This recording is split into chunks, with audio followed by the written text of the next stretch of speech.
নিঃসন্দেহে বিচারের দিনটি পূর্ব থেকেই নির্ধারিত হয়েই আছে। ইয়াউমা ইউনফাখু ফিস-সূরি ফাতা'তুনা আফওয়াজা,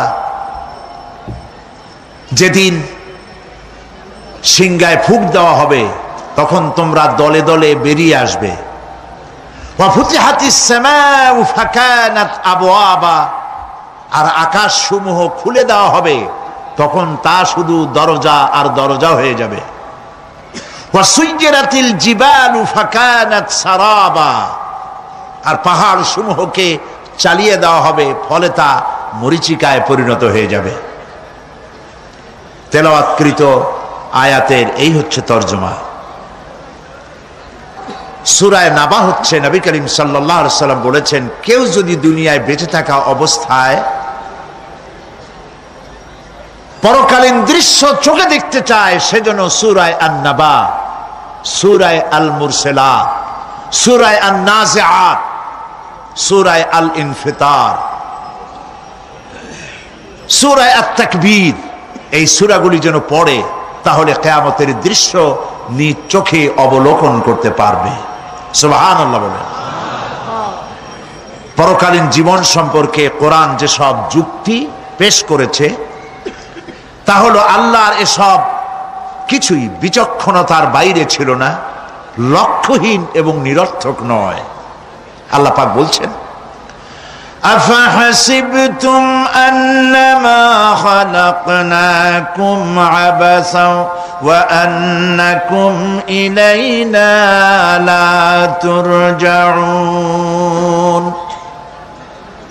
তোমরা কি ভেবেছো যে তোমাদেরকে সৃষ্টি করা হয়েছে খামোখা আর তোমাদেরকে আমার কাছে ফিরে আসতে হবে না? এটাই কি মনে করেছো? আল্লাহ রাব্বুল আলামিন কোরআনে কারীমের অন্যত্র বলেন, আয়াহসাবুল ইনসানু আইয়ুতরাকা সুদা, মানুষ কি ভেবেছে যে তাদেরকে নিরর্থক আমি সৃষ্টি করেছি? মোটেই না।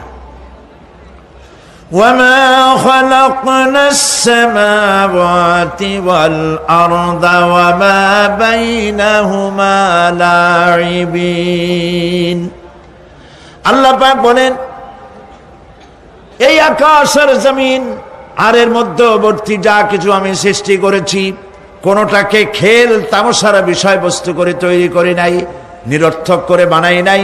প্রত্যেকটি সৃষ্টির পেছনে বিচক্ষণতার দাবি হিসেবেই সৃষ্টি করা হয়েছে, বিরাট কারণ রয়েছে, খামোখা বানানো হয় নাই। এই পৃথিবীর একদিন শেষ হয়ে যাবে, এই বিশ্ব ব্যবস্থার একদিন পরিসমাপ্তি হয়ে যাবে, এই আকাশ থাকবে না, এই জমিন থাকবে না। বিশ্বাস করেন? আর যারা জবাব দিলেন না, বিশ্বাস করেন? এই আকাশ, এ জমিন, এ মানব গোষ্ঠী কিছুই থাকবে না, একদিন সব শেষ হয়ে যাবে। বিশ্ব ব্যবস্থার পরিসমাপ্তি কিভাবে ঘটবে? কোরআনে কারীমে আল্লাহ রাব্বুল আলামিন পরিষ্কার করে বলে দিচ্ছেন। লক্ষ্য করো কেমনে এই পৃথিবীকে ধ্বংস করা হবে।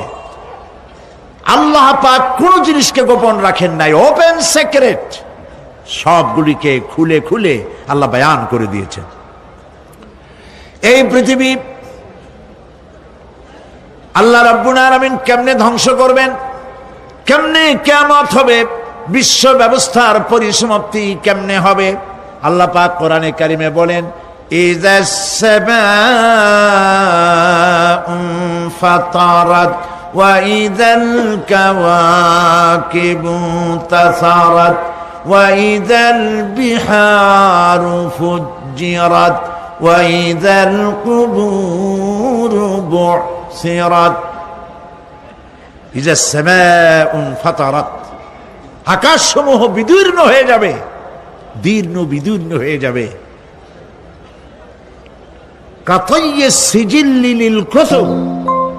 কিতাবের পৃষ্ঠা যেমন একটার উপরে একটা পড়ে, শুনতেছেন কথা?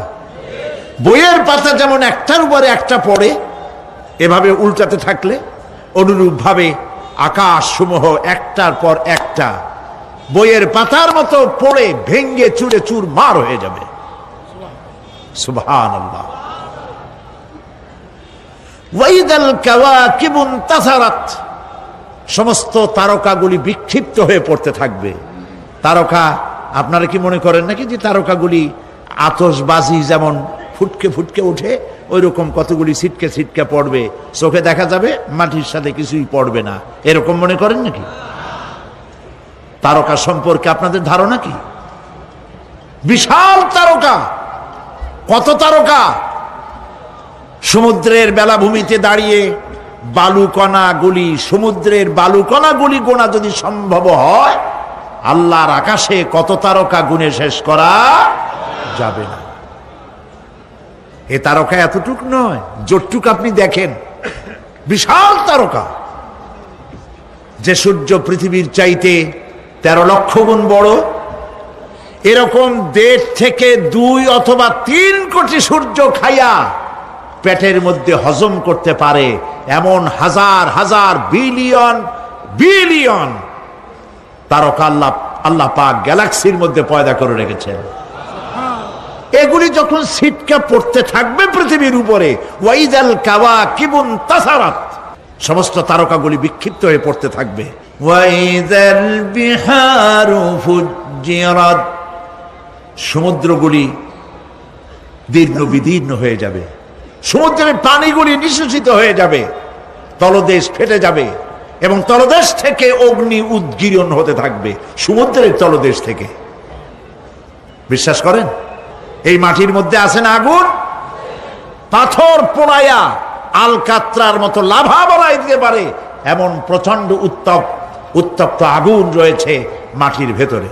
সমুদ্রের পানিসমূহ নিঃশেষিত হয়ে যাবে, দীর্ণ বিদীর্ণ হবে, সেখানে আগুন জ্বলতে থাকবে। কি ভয়াবহ দৃশ্য হবে! আর কবরের মধ্যে যা কিছু আছে কবরগুলি তা উদ্গীরণ করে দেবে। অন্য সূরার মধ্যে আল্লাহ পাক বলছেন, ইযাশ শামসু কুমিরাত ওয়া ইযান নুজুমুন কাদারাত ওয়া ইযাল জিবালু সুজ্জিরাত, যখন সূর্যকে ঢেকে দেওয়া হবে, বিশাল সূর্যটা হারায় যাবে আর তারকাগুলো বিপর্যস্ত হয়ে যাবে, পাহাড়গুলিকে চালিয়ে দেওয়া হবে।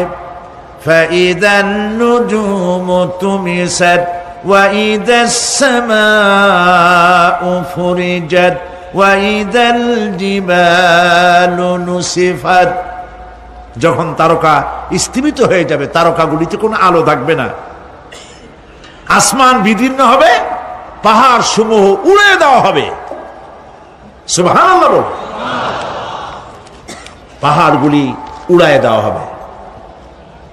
অবস্থা লক্ষ্য করেন, আকাশ ভেঙে ভেঙে পড়তেছে, তারকাগুলি বিক্ষিপ্ত হয়ে পড়তেছে, সব সমুদ্রের পানি শেষ হয়ে গিয়েছে, সমুদ্রের তলদেশ ফেটে ফেটে অগ্নি উদ্গীরণ করে দিচ্ছে, সূর্য ঢাকা পড়ে গেছে।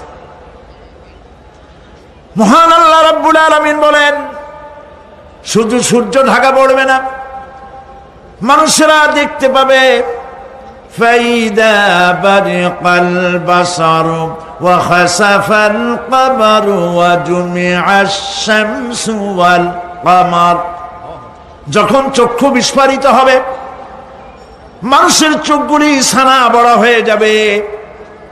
এই দৃশ্য দেখে চাঁদে আলো নাই, সূর্যতে আলো নাই, চাঁদ আর সূর্য দুটি একাকার হয়ে যাবে।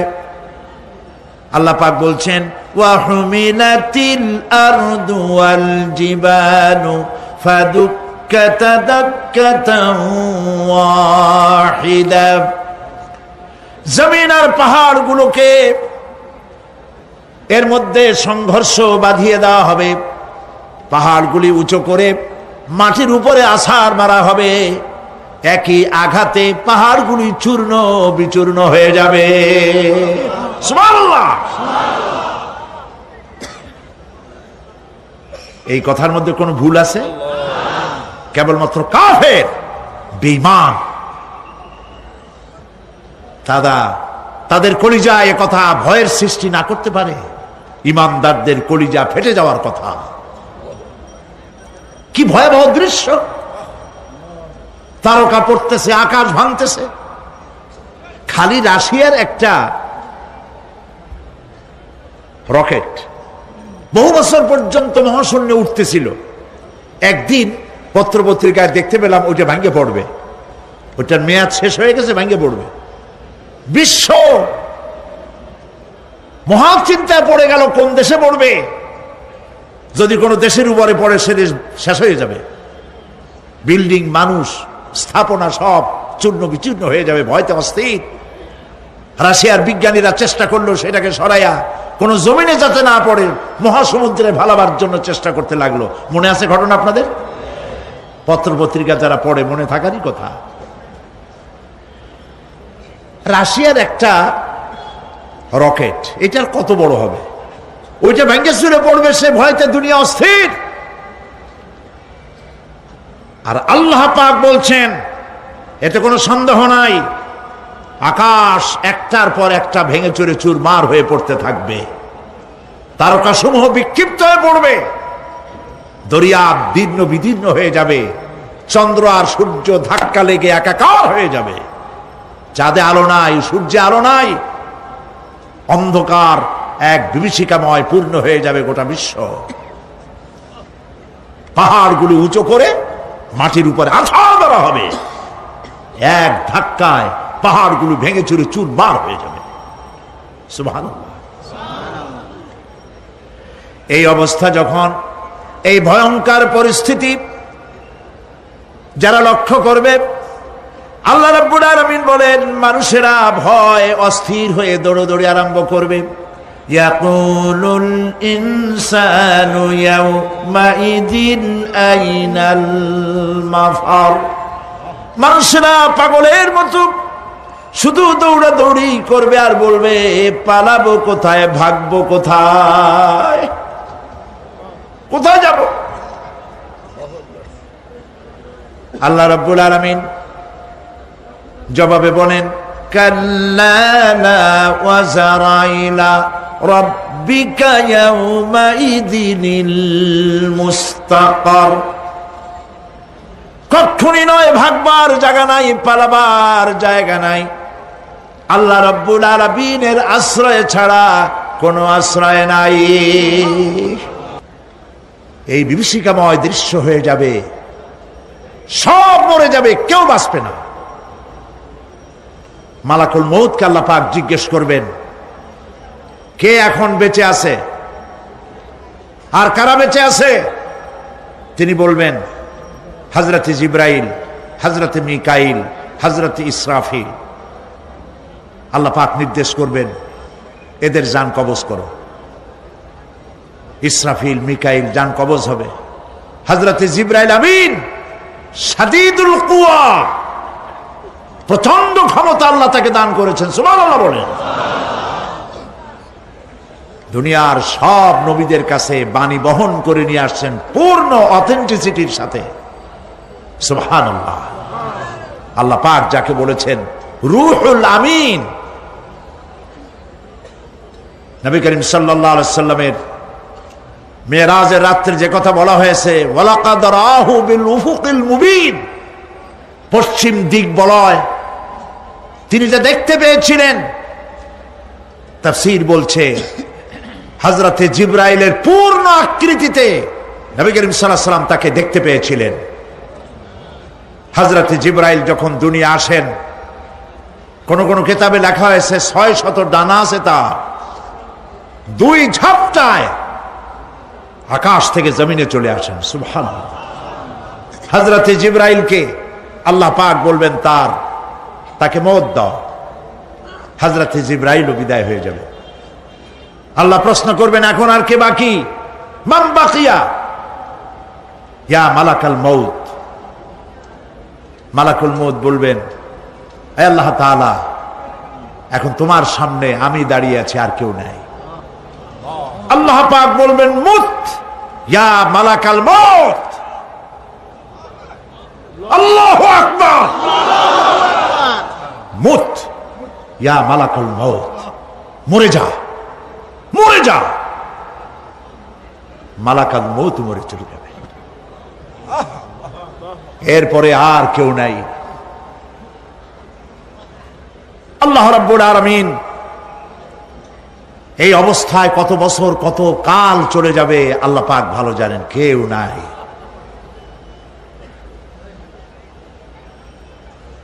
আজকের রাজত্ব কার? আল্লাহ প্রশ্ন করবেন, আজকের রাজত্ব কার? আল্লাহ পাক আওয়াজ দিবেন, বলবেন আজকের রাজত্ব কার? কোনো জবাব নাই, আকাশের নাই, জমিনের নাই, আকাশও তো নাই, কারো কোনো জবাব নাই। আল্লাহ পাক বলবেন লিল্লাহি ওয়াহিদুল কাহ্হার। আজ একমাত্র রাজত্ব হচ্ছে পরাক্রমশালী আল্লাহ রাব্বুল আলামিনের। আল্লাহ পাক বলবেন ইয়া দুনিয়া আইনা সুজারুকি, হে পৃথিবী তোর গাছগুলা কই? ইয়া দুনিয়া আইনা জিবালুকি, হে পৃথিবী তোর পাহাড়গুলা কই? আইনাল জব্বারিন, স্বৈরাচারেরা কোথায়? কারো কোনো জবাব হবে না। আল্লাহ পাক এরপরে আবার মানুষগুলিকে জিন্দা করবে। সুবহানাল্লাহ। ওয়া ইযাল কুবুরু বু'সিরাত, যা কিছু মাটির মধ্যে লুক্কায়িত ছিল সবগুলি আল্লাহ পাক বের করে নিয়ে আসবেন। হাসরের ময়দান হবে, উপস্থিত হবে সমস্ত মানুষ, কেউ পলায়ে থাকতে পারবে না কোথাও। কুমিরে যারে খাইছে, বাঘে যারে খেয়েছে, আগুনে যারে পোড়াইছে, পানিতে যে পচে গেছে, পোকামাকড়ে যারা খেয়েছে, কোনো পথ নাই। সবাই আল্লাহর দরবারে উঠবে, পায়ে জুতা নাই, মাথায় কাপড় নাই, পরনে কোনো কাপড় চোপড় নাই, উলঙ্গ উলাঙ্গিনী। উম্মুল মুমিনিন হযরতে আয়েশা সিদ্দিকা রাদিয়াল্লাহু তাআলা আনহা, নবী করিম সাল্লাল্লাহু আলাইহি ওয়াসাল্লামের জবান মোবারকে এটা শুনে কেঁদে ফেললেন। বললেন ইয়া রাসূলুল্লাহ, আমারও কি সেই অবস্থা হবে? তিনি বললেন হ্যাঁ। উম্মুল মুমিনিন বললেন ইয়া রাসূলুল্লাহ, তখন কি আমার শরম হবে না? আল্লাহর নবী বললেন কিয়ামতের এই বিভীষিকাময় দৃশ্য দেখে মানুষ মানুষের দিকে তাকাবার কোনো হুঁশ থাকবে না। সব মানুষ উপরের দিকে তাকায় থাকবে, নিচে তাকাবার কারো কোনো ক্ষমতা থাকবে না। মানুষ অস্থির হয়ে যাবে। সেই হাসরের ময়দান, বিচারক আল্লাহ রাব্বুল আলামিন প্রত্যেকটি মানুষকে তার কৃতকর্মের জন্য হিসাব দিতে হবে। আল্লাহ রাব্বুল আলামিন বলেন পরকালীন জীবনের ব্যবস্থাপনাটা কেমনে হবে শোনো। ইন্নাস সামআ ওয়াল বাসারা ওয়াল ফুআদা কুল্লু উলাইকা কানা আনহু মাসউলা। কিয়ামতের দিন প্রত্যেকটি মানুষকে তার শ্রবণ সম্পর্কে, তার দৃষ্টি সম্পর্কে, আর অন্তঃকরণের কল্পনা সম্পর্কে প্রত্যেকটি ব্যাপারে আল্লাহ পাক জিজ্ঞাসা করবেন। কান দিয়েছিলাম, কি শুনেছো? যা শুনছো তা আমল করেছো কিনা? আমার নিষেধ করা জিনিসগুলি শুনছো নাকি? কানের জবাব দিতে হবে। কান আল্লাহ পাক দিয়েছেন, সুবহানাল্লাহ। আল্লাহ পাক দিয়েছেন কান। এই কান দুটো যার নাই, কান আছে শুনতে পায় না, কত বড় কষ্টে আছে সে। মানুষে চিল্লায় কথা কয়, সে বুঝেই না। আছে না এমন? এই কানের সম্পর্কে প্রশ্ন করা হবে, শ্রবণ সম্পর্কে, দর্শন সম্পর্কে প্রশ্ন করা হবে। যা দেখতে নিষেধ করেছি সেগুলো দেখছো নাকি? এর শুকরিয়া আদায় করেছো নাকি? দুটি চোখ, এর শুকর আদায় করা কি সম্ভব ভাই? আদায় করা সম্ভব? এই দুটি চোখ যদি না থাকতো আমার গর্ভধারিণী মাকে দেখতে পারতাম না। এই সুন্দর চোখ দুটি যদি আল্লাহ না দিতেন, আল্লাহর এই সুন্দর সৃষ্টি দেখা থেকে বঞ্চিত হয়ে যেতাম। আল্লাহকে বলি, মনিব, হে বিশাল আকাশের মালিক, তুমি দয়া করে না চাইতে আমাদের শরীরে যা দিছো নিয়ামত মৃত্যুর আগে ছিনায় নিও না। দুটি চোখের শকর আদায় করতে পারবো না। চোখের মধ্যে পানি আছে, কান্নার পানি না, সব সময় চোখে পানি আছে। চোখে আমরা পলক দেই না? কত কুদরত আল্লাহ পাকে। এই পৃথিবীতে দিনে রাতে অসংখ্য পলুয়েশন, রোগ জীবাণু সমানে উঠতেছে। এখন যদি মাইক্রোস্কোপ যন্ত্র এখানে থাকতো তাহলে দেখতেন এই পরিবেশটা কত দূষিত, কত পলুয়েশন, কত জার। এগুলি নাকের মধ্য দিয়ে পেটে যাচ্ছে, চোখের মধ্যে ঢুকতেছে। ক্রমাগত চোখের ভিতরে ধুলাবালি ঢুকবে, আর পরিষ্কারের কোনো ব্যবস্থা যদি না করা হয় চোখের দৃষ্টি নষ্ট হয়ে যেতে পারে। এই জন্য আল্লাহ রাব্বুল আলামিন চোখের ভিতরে মেডিসিন রূপী এক প্রকারের পানি রেখেছেন, আর অটোমেটিক চোখের পাতা ওঠানামা করে প্রতি মুহূর্তে চোখকে ক্লিন করে দিতেছে। এই চোখ সম্পর্কে আল্লাহ রাব্বুল আলামিন প্রশ্ন করবেন, অন্তঃকরণ সম্পর্কে প্রশ্ন করবেন। জবাব দেওয়া সেদিন বড়ই কঠিন হয়ে যাবে। এই জন্য আল্লাহ রাব্বুল আলামিন দুনিয়াবাসীকে সতর্ক করে দিচ্ছেন। তিনি আরো বলছেন, ওয়ালাকাদ খালাকনাল ইনসানা ওয়া না'লামু মা তুওয়াসবিসু বিহি নাফসু ওয়া নাহনু আকরাবু ইলাইহি মিন হাবলিল ওয়ারিদ। মানুষ সৃষ্টি করেছি আমি, তার অন্তঃকরণে কি চিন্তা হয়, কি কল্পনা হয় তাও জানি আমি। আর আমি আমার বান্দার যেই সাহারাগের উপরে মাথাটা খাড়া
ট্রেনের ভিতরে বিজ্ঞানীরা খুঁজে পাচ্ছে আল্লাহ পাক মানুষের গলায় একটা টেপ রেকর্ডার লাগাই দিয়েছেন। সুবহানাল্লাহ বলেন।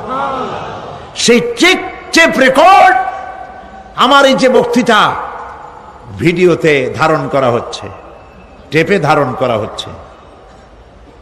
এই বুদ্ধিগুলি কে দিছে? আরে ভাই কথা বলবেন তো আল্লাহর নাম জোরে না। এই বুদ্ধি কে দিয়েছেন? যে আল্লাহ বুদ্ধি দিয়ে আপনার আমার কথা রেকর্ড করাইতে পারে সে আল্লাহ পাক আপনাদের আমার সাথে অদৃশ্য একটি টেপ রেকর্ড গলার মধ্যে ঝুলায় রাখছেন। এটা বিশ্বাস করবেন না? কিয়ামতের দিন এই রেকর্ড তার সামনে আল্লাহ পাক বলেন একটা কিতাব ওপেন করে দেব, তারপরে বলা হবে ইকরা কিতাবাকা কাফা বিনাফসিকাল ইয়াউমা আলাইকা হাসিবা। তাকে বলা হবে নিজের কর্মলিপি পড়ে দেখো, আজ তুমি নিজেই নিজের হিসাবের জন্য যথেষ্ট। পড়ো। কোথায় যাবা? জাহান্নামে যাবা না বেহেশতে যাবা? তুমি নিজেই তোমার হিসাব করার জন্য যথেষ্ট। সুবহানাল্লাহ। সেদিন কোনো সাহায্যকারী পাওয়া যাবে না, ওকালতি করার জন্য কাউকে পাওয়া যাবে না। বিশ্বাস করুন, বিশ্বাস করুন, কোন পীর সাহেব, কোন খাজা বাবা কিয়ামতের দিন আপনার আমার উপকারে আসবে না, আসবে না, আসবে না।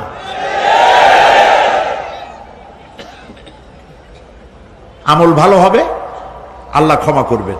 আমল ভালো নাই, পীর সাহেবরা কিচ্ছু করতে পারবেন না। কেউ কেউ মনে করেন পীর সাহেব আমার সুপারিশ করবেন। কিয়ামতের দিন আপনারাই দেখবেন ওনাদের সুপারিশ কে করে। কিয়ামতের দিন আল্লাহ পাক আরো পরিষ্কার করে বলছেন লান তানফাকুম আরহামুকুম ওয়ালা আওলাদুকুম ইয়াউমাল কিয়ামাহ।